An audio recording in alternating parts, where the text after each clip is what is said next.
नमस्कार, बहुत स्वागत है आपका। आप देख रहे हैं ग्रांड ज्योतिष सीक्रेट। मिथुन राशिफल साल 2023। 2023 मिथुन राशि वालों के लिए कितना शुभ और कितना अच्छा परिणाम लेकर आ रहा है।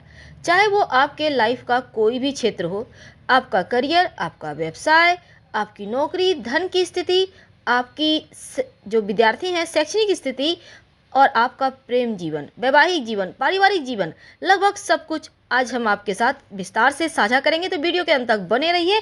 और ये प्रेडिक्शन चंद्र राशि पर आधारित है। देखिए मिथुन वालों, आपकी राशि से अष्टम भाव में शनिदेव महाराज हैं और 17 जनवरी को अपना गोचर करते हुए मकर राशि से निकलकर कुंभ राशि में यानी आपके भाग्य स्थान में जाएंगे। तो एक तरफ शनिदेव आपको भाग्यशाली बनाएंगे और दूसरी तरफ आपकी शनिदेव की ढैया भी समाप्त हो जाएगी। तो आपको शनिदेव के द्वारा होने वाले जो अशुभ प्रभाव हैं, जो अभी तक टेंशन में थे आप, जो मुश्किलें बढ़ी हुई थी, वो अब समाप्त हो जाएगी। सर अब हल्का लगने लगेगा, मन का सुकून बढ़ जाएगा। दूसरी तरफ 22 अप्रैल को आपके एकादश भाव में जो दसम भाव में देवगुरु बृहस्पति वर्ष की शुरुआत में है, वो 22 अप्रैल को एकादश भाव में प्रवेश करेंगे। और राहु महाराज भी 30 अक्टूबर को आपके एकादश भाव से निकलकर दसम भाव में आएंगे यानी मीन राशि में। तो यहाँ पर केतु महाराज भी पंचम भाव से निकलकर चतुर्थ भाव में आएंगे। तो जीवन में बहुत बड़े परिवर्तन होंगे, क्योंकि 4 बड़े ग्रह जब राशि परिवर्तन करेंगे तो किन किन क्षेत्रों में क्या चीज़ों पर प्रभाव ज़्यादा डालेंगे, आज हम आपको विस्तार से बताएंगे। और वो चीज़ें जो आपको प्राप्त होकर रहेगी वो भी बताएंगे। तो मिथुन वालों, 2023 आपके जीवन में 2.5 साल के बाद या करीब करीब 3 साल के बाद एक अच्छा वर्ष आपके लिए साबित होने वाला है, क्योंकि 3 साल की जो यातना थी, जो मुश्किलें थी, उनसे राहत मिलेगी। और ये साल आपके सपनों को साकार करने वाला साल है। वैसे तो आपने सुना होगा कि शनिदेव जाते जाते देकर जाते हैं, और बिल्कुल ऐसा ही होने वाला है, क्योंकि शनि की ढैया जैसे ही समाप्त होगी मानसिक तनाव से मुक्ति मिलेगी, जो स्वास्थ्य की मुश्किलें थी वो समाप्त होगी, आपके जो करियर, आपका व्यापार है वो अब और बेहतर हो पाएगा, आपका भाग्य भी अब साथ देने लगेगा, क्योंकि भाग्य की प्रबलता हर मुश्किल को आसान कर देगी। तो आपका आत्मविश्वास बढ़ा हुआ है। कुछ मामलों में आपको ध्यान भी देना होगा, क्योंकि लापरवाह तो आप हो ही नहीं सकते। लापरवाह होने से बहुत सारी चीज़ें हाथों से फिसल जाती, इसका आपको ध्यान रखना होगा। देखिए शनिदेव अष्टम भाव में है शुरुआत में ही, वर्ष की शुरुआत में, और 17 जनवरी को जैसे ही वो नवम भाव में जाएंगे, आपकी जो कंटक शनि की स्थिति है वो समाप्त हो जाएगी। और जिन कार्यों में अभी तक व्यवधान आ रहे थे वो 17 जनवरी के बाद से जो अटके हुए रुके हुए कार्य थे अब बनने लगेंगे, और आपका मानसिक तनाव भी समाप्त हो जाएगा। दूसरी तरफ आपको ऐसा लगेगा कि जैसे आपका भाग्य हर जगह आपकी मदद कर रहा है।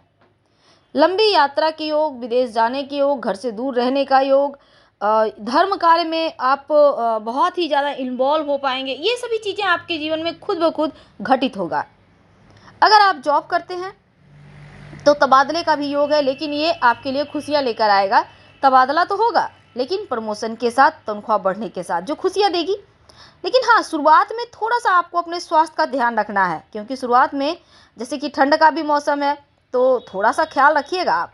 और पुरानी नौकरी छोड़ने का मन बना सकते हैं, लेकिन जब तक नई नौकरी हाथ में ना आ जाए, अच्छी नौकरी ना मिल जाए, आप संतुष्ट ना हो जाए, पुरानी नौकरी ना छोड़ें। वैसे आपकी पुरानी नौकरी भी लंबी चलेगी। अब देखिए संतान को लेकर थोड़ी बहुत है चिंताएं, पर ज़्यादा आप टेंशन में ना लें। और चलिए हम जानते हैं थोड़ा और विस्तार से। देखिए 2023 की जो शुरुआत है वो थोड़ा सा उतार चढ़ाव है कुछ कुछ मामलों में, जैसे स्वास्थ्य के मामलों में। लेकिन दूसरी तरफ सही और गलत में भेद बंद कर देंगे तो आपके लिए नुकसानदायक होगा। इसलिए आपको हर जगह आंख कान खुली रखना है कि क्या आपके लिए सही है, क्या गलत है, और हर किसी की बातों पर भरोसा भी नहीं करना है। तो विदेश जाने का मौका मिलेगा। नंबर 1 खुशखबरी, लंबी यात्रा के योग बने हुए हैं। भाग्य हर मामले में आपका साथ देगा, आपके साथ खड़ा है। तो ये भाग्य का साथ देना तो सर्वोत्तम खुशखबरी है आपके लिए।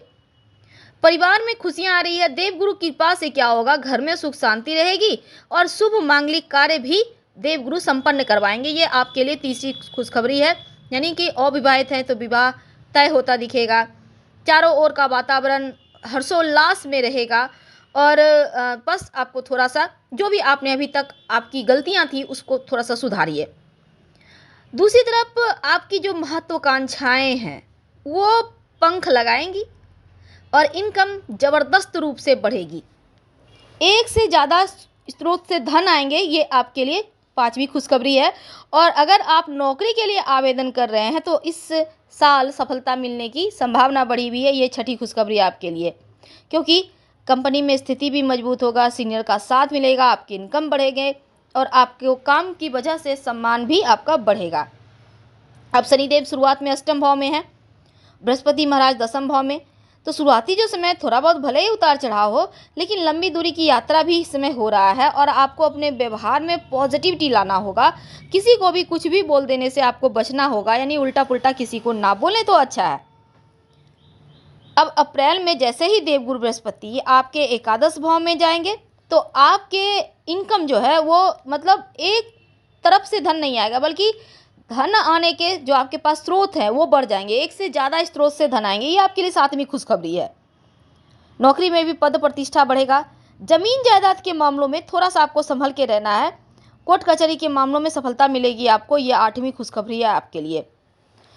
तो देखिए जुलाई के महीने से क्या होगा ना, आर्थिक स्थिति एकदम से आपकी मजबूत हो जाएगी और जो शत्रु विरोधी हैं वो अगस्त के महीने में थोड़ा सा आपको परेशान कर सकते हैं, तो यहाँ पर आपको थोड़ा सा ध्यान रखना होगा। और सितंबर के महीने में हालांकि शत्रु शांत रहेंगे, मित्रों की सहायता आपको मिलेगी।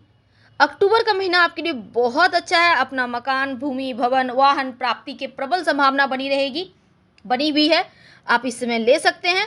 और खासकर जो लोग प्रेम जीवन में हैं उनके लिए नवंबर का महीना बहुत अच्छा है। इस समय लव मैरिज के योग बने हुए हैं और यहाँ तक कि संतान प्राप्ति के योग भी बने हुए हैं जो वैवाहिक जीवन में है। संतान की प्रगति होगी, संतान आपका मान बढ़ाएगा। और दिसंबर के महीने में छोटे मोटे तनाव हैं, छोटी मोटी स्वास्थ्य की मुश्किलें हैं, इसका आप ख्याल रख लीजिएगा। तो कहने का मतलब करियर के मामलों में 17 जनवरी को जैसे ही शनिदेव नवम भाव में प्रवेश करेंगे तो आपका अच्छा समय यहाँ से शुरू हो जाएगा।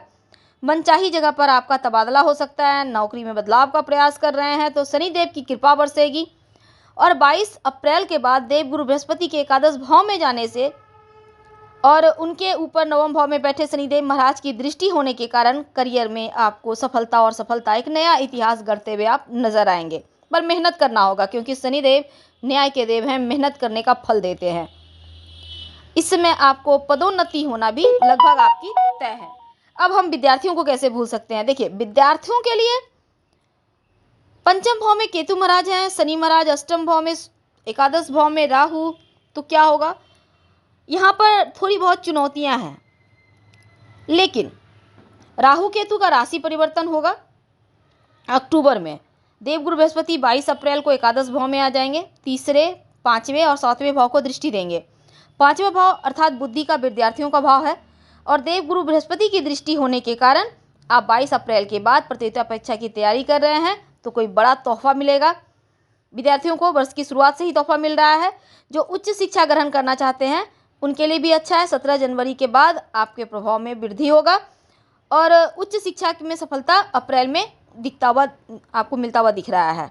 वैसे घर से दूर जाकर पढ़ाई लिखाई भी करना चाहते हैं तो इस समय अच्छा है। तो सरकार से लाभ होने की प्रबल संभावना है आपके लिए 2023 में। सितंबर, अक्टूबर, नवंबर, इस समय आपके बैंक बैलेंस जरूर बढ़ेंगे, आप ये लिख कर ले सकते हैं, क्योंकि ये पीरियड आपके लिए बहुत अच्छा है, लाभ का वक्त है। तो फिलहाल आपसे विदा लेते हैं। जानकारी अच्छी लगे तब लाइक कर सब्सक्राइब करें, अपनों से शेयर करें और कमेंट में हर हर महादेव जरूर लिखें और अपने राशि के स्वामी को थोड़ा मजबूत करें। ओम बम बुधाय नमः रोज सुबह स्नान करने के बाद कम से कम 5 बार जप कीजिएगा। और संभव हो तो अगर आपको लगे कि स्वास्थ्य में थोड़ी बहुत मुश्किलें हैं तब आप श्री राम रक्षा स्तोत्र का पाठ रोज सुबह कर सकते हैं या सुन भी सकते हैं। धन्यवाद, हम फिर मिलेंगे।